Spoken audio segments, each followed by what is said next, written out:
Welcome to fair media.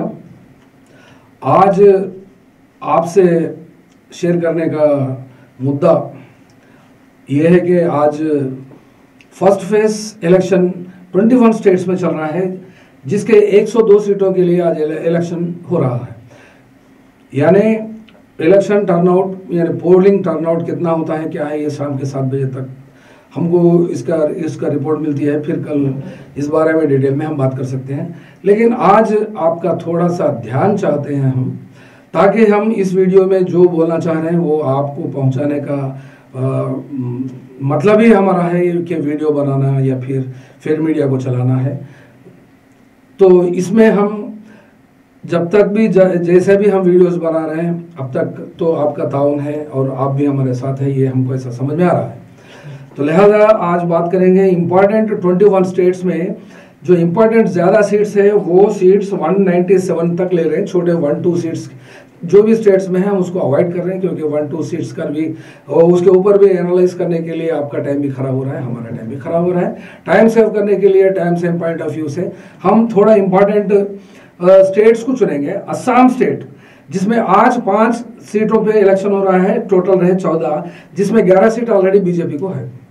तो यहां से शुरू होती है बात करने की। बीजेपी का परफॉर्मेंस हो या बीजेपी को हो, नया देखने का कुछ बच गया है क्या?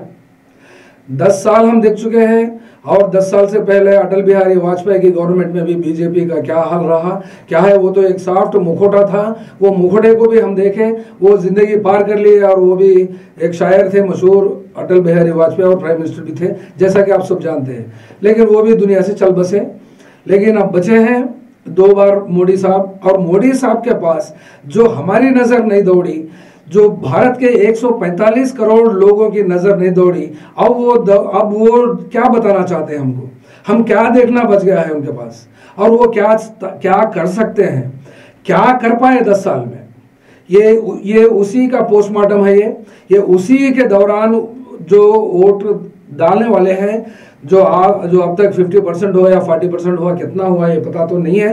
लेकिन ये हर एक स्टेट से डिफरेंट इंफॉर्मेशन आते रहते हैं। इसका कंसल्टेशन तो हम बराबर आज रात तक कर देंगे। उसके बाद में फिर कल हम फिर आपके सामने दोबारा एक नई रिपोर्ट लेकर हाजिर होंगे।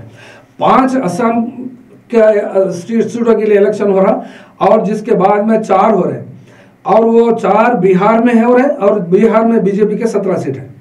छत्तीसगढ़ में 1 सीट पे हो रही, बस्तर, वो भी नक्सल्स का एरिया है, इसलिए वहां पे इलेक्शन कमीशन फर्स्ट एक ही सीट को रखा। वहां पे 11 सीटें हैं छत्तीसगढ़ में, जो 9 सीटों पे बीजेपी ऑलरेडी 17th लोकसभा में वो लोग जीत कर है। रही बात मध्य प्रदेश की, अब जो 6 सीटों में इलेक्शन हो रहा है, जहां के कुल सीटें हैं 29, और जिसमें 28 सीट बीजेपी ले चुकी है।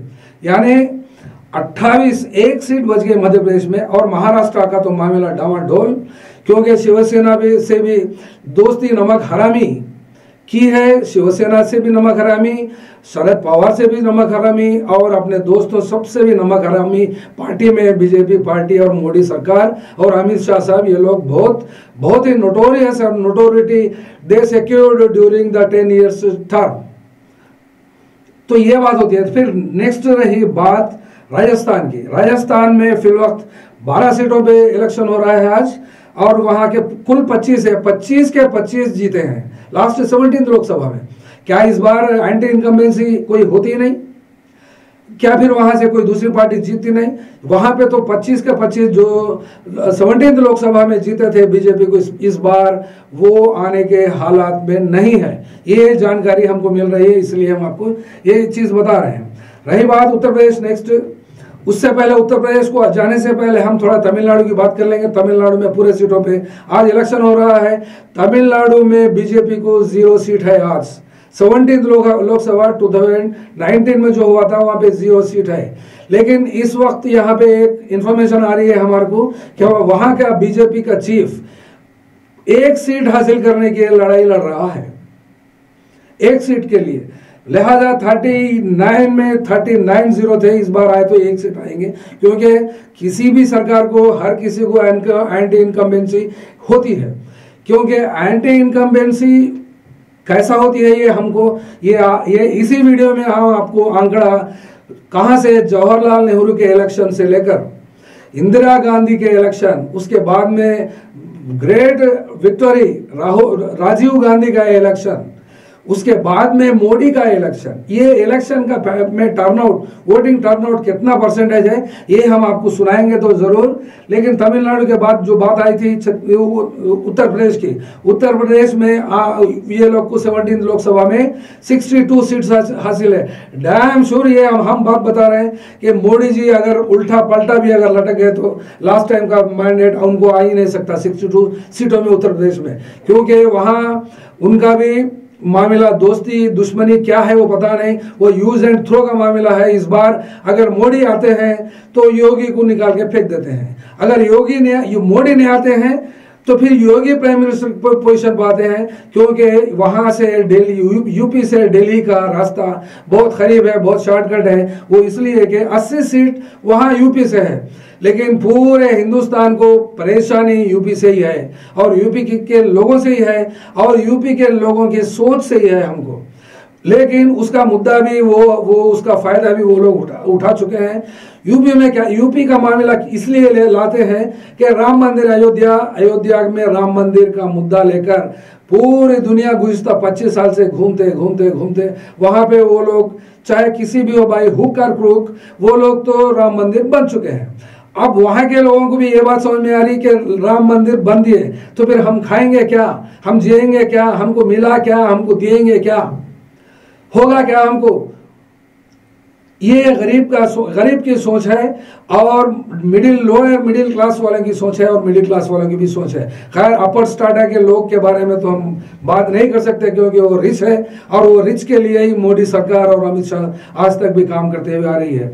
अब नेक्स्ट रहा उत्तराखंड। ये उत्तराखंड में 5 की सीटें हैं, 5 का इलेक्शन हो रहा है, बीजेपी पूरे 5 के 5 है, लेकिन वहां भी उनके पुराने दोस्त को चीफ मिनिस्टर से निकाल दिया है और वहां भी लोग नाराज हैं उनके बीजेपी से।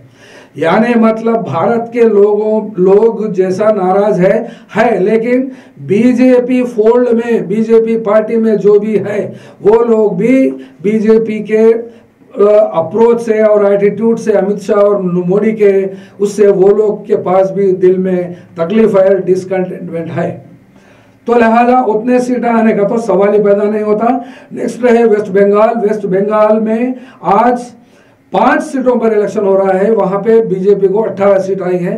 वहां से इंफॉर्मेशन आ रही है कि 18 सीट तो गुल हो गए, 5 से 6 अगर आए तो बहुत आते हैं वेस्ट बंगाल में, क्योंकि वेस्ट बंगाल में जो सीट लास्ट टाइम आई है वो सीटों का भी इस बार उतना भी नहीं आता, क्योंकि मैंने इससे पहले बताया एंटी इनकम्बेंसी ये जवाहरलाल नेहरू को नहीं छोड़ी, इंदिरा गांधी को नहीं छोड़ी, राजीव गांधी को तक नहीं छोड़ी ये एंटी इनकम्बेंसी। ये मोदी आफ्टर ऑल वो लोग के धूल भी नहीं के बराबर भी नहीं होते, वो लोगों का नॉलेज हो या वो लोगों का सैक्रिफाइस हो या फिर वो लोगों का मुद्दा हो। हाँ, तो नेगेटिव पॉइंट्स तो है ही जरूर, नेगेटिव पॉइंट्स के लिए बात करने के लिए ये वक्त सही नहीं होता।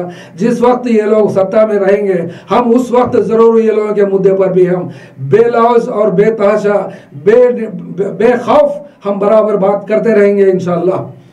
लेकिन दूसरी बात, जम्मू एंड कश्मीर, वेस्ट बंगाल के बाद में आती है जम्मू कश्मीर में सिर्फ एक एमपी सीट के लिए वो लोग नोटिफिकेशन दिया। आज इलेक्शन चल रहा है, जम्मू एंड कश्मीर के लोग इतना नाराज है कि पता ही नहीं चलता कि वो नाराजगी वहाँ के पुलिस के कानून के अंदर, लेफ्टिनेंट जनरल के कानून के अंदर दबी हुई है।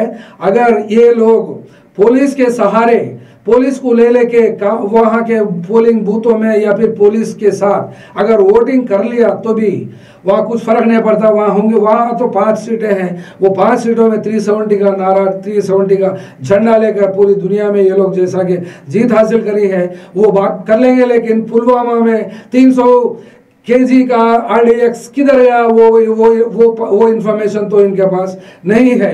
लेकिन किसके दिलों में क्या है वो तो ये लोग पहचानते समझते हैं अपने आप को। लेकिन RDX को पकड़ने में पुलवामा के 40 CRPF के जवानों को कौन कत्ल किया है वो उसके ऊपर जांच आज तक नहीं कर पाई है मोदी सरकार। ये और वही मुद्दे पे ये लोग इलेक्शन को जा रहे थे, लेकिन इस बार वो बलि का बकरा बनाने में किसी का भी हाथ नहीं हुआ। ये तो अच्छी बात है कि किसी का खून खराबा नहीं हुआ ये लोग की सत्ता के बारे में और ये लोग के इलेक्शन के बारे में।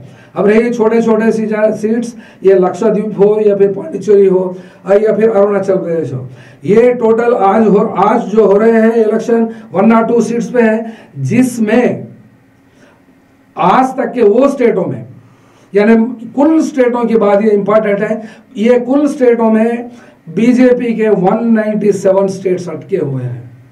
ये 197 सीटों में एंटी इनकम्बेंसी फैक्टर हो या फिर राहुल गांधी का यात्रा हो और ये लोग मोदी सरकार के कारनामे हो, इलेक्शन बॉन्ड हो या अनएम्प्लॉयमेंट राइज हो या फिर इन्फ्लेशन हो या फिर पॉवर्टी हो या कुछ भी जितना भी देश तल को लग गया पूरी दुनिया के देशों में, भूखमरी में और बच्चों की मौतों में और हर चीज करप्शन में, हर चीज में, वो तो लेके चले ही गए। विश्वगुरु की बात तो दूर, ये अफ्रीकन स्टेट्स के, सोमालिया जैसे देशों के कंपटीशन में हमारा हिंदुस्तान जा रहा है। ये मोदी सरकार की खूबी है या अपने आप को ये खूबी कहते हैं, लेकिन हम तो ये खामी मानते हैं।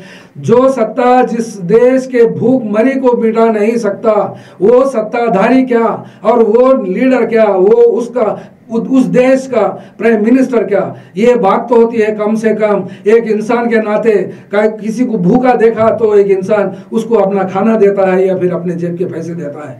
ये लोग तो लुटेरे हैं, लूट के लिए आए हैं। लेकिन चाहे कोई भी गवर्नमेंट हो, लेकिन ये गुर्बत को, ये गरीबी को, ये लेबर चार्जेस को बढ़ाने में, ये लोगों की जिंदगी में डेवलपमेंट लाने के लिए ये प्राइम मिनिस्टर तो क्या, हिंदुस्तान का जो GDP है वो पूरा भी लगा देने के बावजूद भी ये नहीं हो सक रहा है। रही बात, लिहाजा ये 197 बीजेपी की सीटों में से आधे से ज्यादा एंटी इनकम्बेंसी और ये लोगों के कारनामे खुद खा जा रहे हैं। ये सीटों में इंडिया गठबंधन लीड में दिख रहा है। 102 सीटों में जो आज इलेक्शन हो रहा है, जिसमें से जो मेजर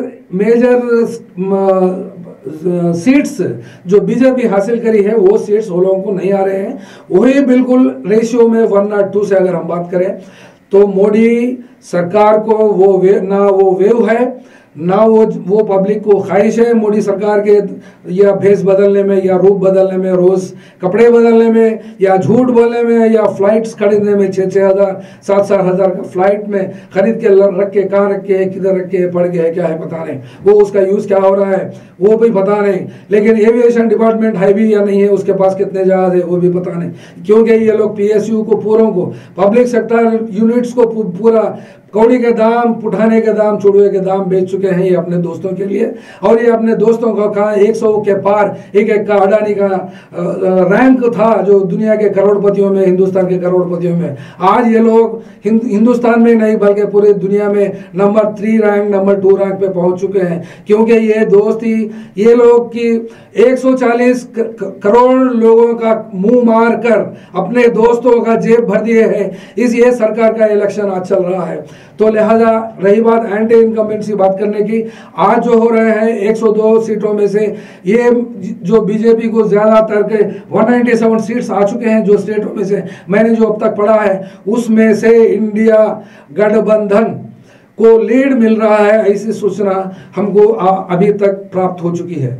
तो लिहाजा हम बात करेंगे दूसरा पॉइंट ऑफ व्यू की ओर। ये वोटिंग टर्नआउट होता क्या है, ये वोटिंग टर्नआउट परसेंटेज, ये हम परसेंटेज को अगर देखा गया तो फर्स्ट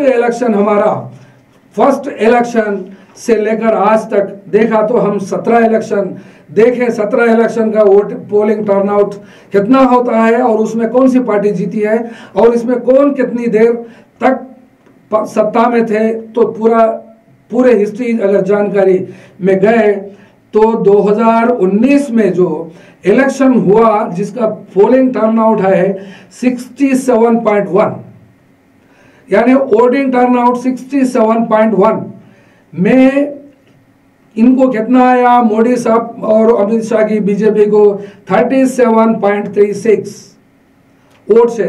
क्या ये 100% में 37.36 कितना रेशियो होता है, यानी 67.1 में से 37.36 निकाला तो बचा 19.49।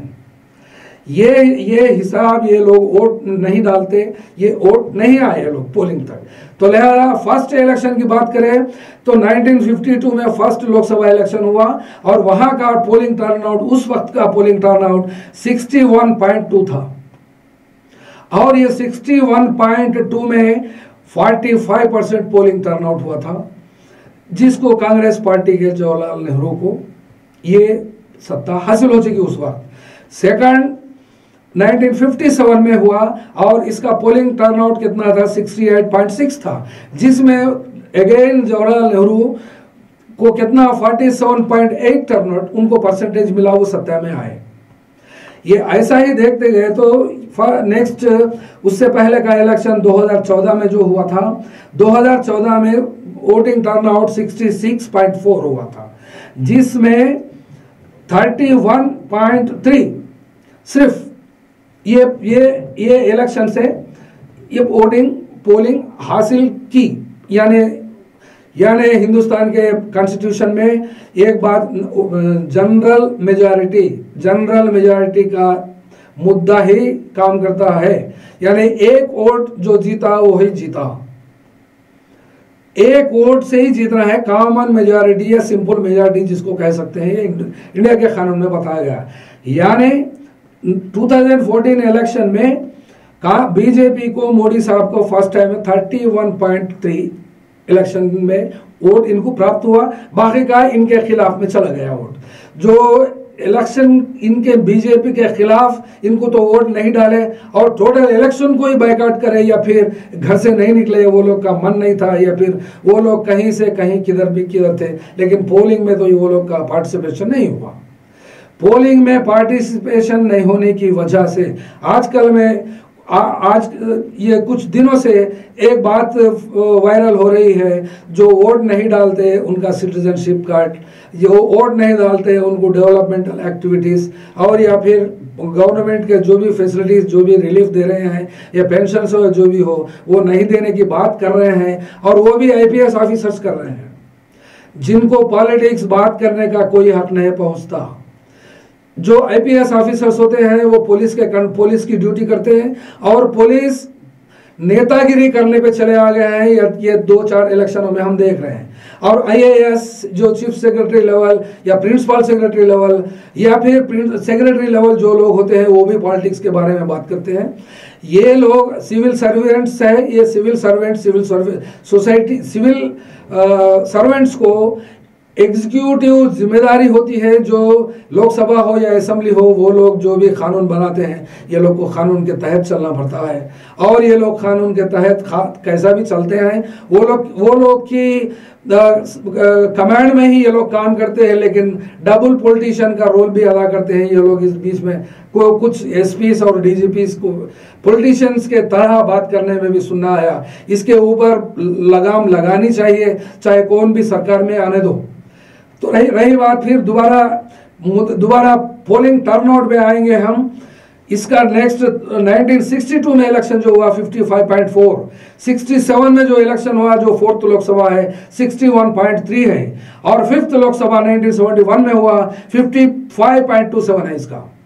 तो ये हिसाब से 56, 64, 62 ये हाईएस्ट टर्नआउट का मामला सेकंड इलेक्शन में 68% है। जिस वक्त जवाहरलाल नेहरू प्राइम मिनिस्टर हो गए थे, उससे बड़ा तो आज तक फिर मुद्दा नहीं हुआ। सेकंड रैंक में आते हैं 67.1 के टर्नओवर के साथ नरेंद्र मोदी, जो 17th लोकसभा में उनका टर्नआउट था, लेकिन उनकी पार्टी का टर्नआउट जस्ट 37.36 था। लेकिन जवाहरलाल नेहरू के पीरियड में उनको जो टोटल टर्नआउट 68.6 था, जिसमें 47.8 इलेक्शन टर्नओवर उनकी पार्टी को हासिल हुआ था, इसलिए वो सत्ता में आए। ये तो 37.6 वाला आदमी है, ये तो 50% भी जाने से गुजरा, क्योंकि इनका कैरेक्टर और इनका रोल के बारे में लोगों को पता है, इसीलिए इनका रिकॉर्ड 37.36 है। उससे पहले की बात करें तो और उससे भी बदतरीन रिजल्ट ये लोग के पास है 31.3। ये मोदी साहब का पार्टी के बीजेपी को टर्नआउट हुआ है। अगर ये इस चीज को हिंदुस्तान का हर वोटर, हर नागरिक अगर समझता है तो सुबह जाकर अगर वोट डालते हैं टाइम से, इन टाइम अगर वोट पड़ता है, वोटिंग टर्नआउट ज़्यादा होती है, ज़्यादा करते हैं, तो ये खाली हवा में मार लेके चले जाएंगे। क्योंकि ये मोदी सत्ता 10 साल में जो बताई, जो जनता इसको, ये लोग को बेर किया, ये तकलीफों को झेल लिया, मॉब लिंचिंग हो या हर चीज़ पे, खाने पे, कपड़े पे, बात पे, जबान पे, नज़र पे और अपने ख्यालात पे भी ये लोग अपना सिक्का जमाना, अपना सत्ता जमाना और अपना लाठी के पावर पे, पुलिस के गन पॉइंट के पावर पे और सब चीज तरीके से, या फिर ये लोग के कौन से भी उपा केसेस हो या फिर उससे पहले के टाटा केसेस हो, ये सब नहीं होगा। भारत को फ्री बनाना चाहिए। जो भारत को फ्री, जो कॉन्स्टिट्यूशन में बताया गया है राइट्स देने में, वो तो ये पूरे तरीके से कुचल चुके हैं। और कोई बात करा तो उसको जेल हो रही है, कोई यूट्यूबर अगर बात करा तो उसको भी ले जाकर 2-2 साल 3-3 साल बंद कर दिया जाता है। अगर कोई घट बात करा तो उसको नक्सल्स के नाम पर उसको एनकाउंटर्स किया जाता है। तो ये रही बात, ये रहा मुद्दा। और ये इलेक्शन, ये आज पहला फेस है और ऐसे फेसेस चलते रहेंगे। फिर आपके साथ फिर नए मुद्दों के साथ, फिर एनालिसिस के साथ आते रहेंगे। अब तक हमारी बात बहुत पेशेंस से सुनने के लिए बहुत बहुत धन्यवाद। और हम आपकी भी थैंक यू वेरी मच।